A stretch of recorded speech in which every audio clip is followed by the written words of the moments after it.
तपः शौचं दयादानं न विद्यते कलिदावा नलेनाद्ये साधनं भस्मतां गतम् अट्टिशूला जनपदा शिवशूला द्विजातयः कामिन्यः केशिशूलिन्यः संभमन्ति कलाभिः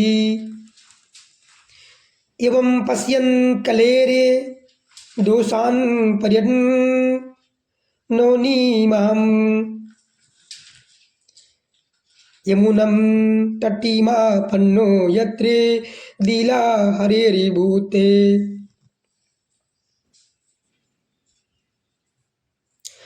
तत्र आश्चर्यं मया दृष्टं श्रूयतां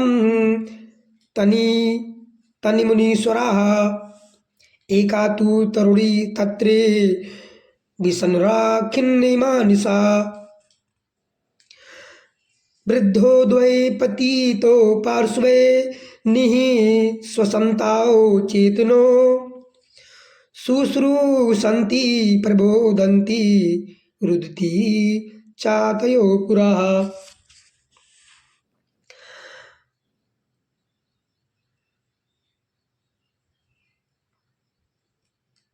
दक्षे दिशो निरीक्षन्ति रक्षितारं निजं वपुः बीज्यमाना सत्स्त्रीभिर्बोध्यमाना मुहुर्मुहुः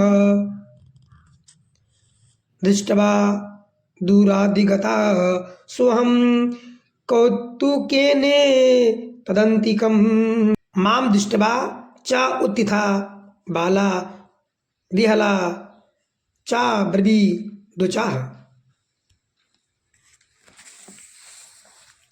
श्री नारद जी महाराज सनक मुनि आदि से कहते हैं कि मैं पृथ्वी पर क्या क्या देखा।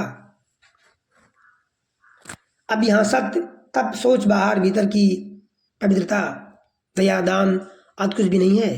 बेचारे जीव केवल अपना पेट भर पालने में लगे हुए हैं। ये पृथ्वी का हाल है।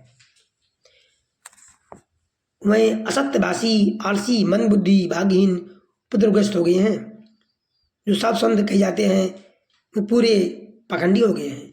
देखने में तो वह विरक्त हैं, किंतु स्त्री धन आदि सभी का परिग्रह करते हैं। गुरु में स्त्रियों का राज है। साले सलाहकार बने हुए हैं। लोभ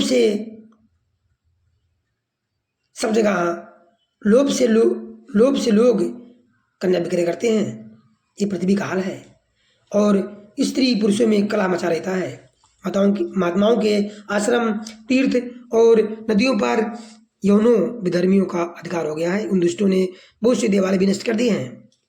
इस समय यहाँ न कोई योगी है, न सिद्ध है, न ज्ञानी है और न सत्कर्म करने वाला ही है।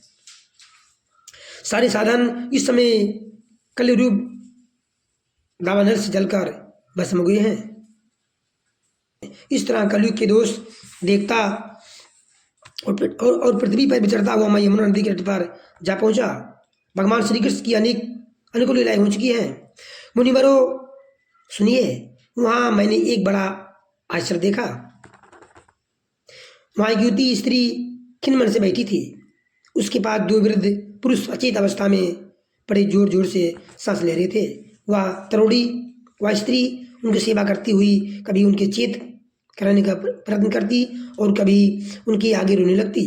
वो अपने शरीर के रक्षक परमात्मा को दोषों दिशाओं में देख रही थी। उसके चारों ओर सैकड़ों स्त्रियां उसे पंखा जल रही थी और बार बार समझाती थी।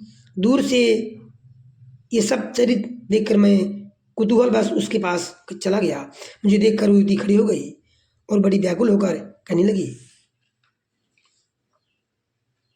जय श्री राधे। आज का श्रीमद् भागवत महापुराण का पाठ यहीं तक।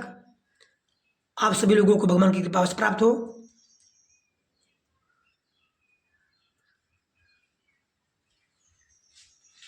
सबको भगवान का शुभ आशीर्वाद प्राप्त हो। उनकी भक्ति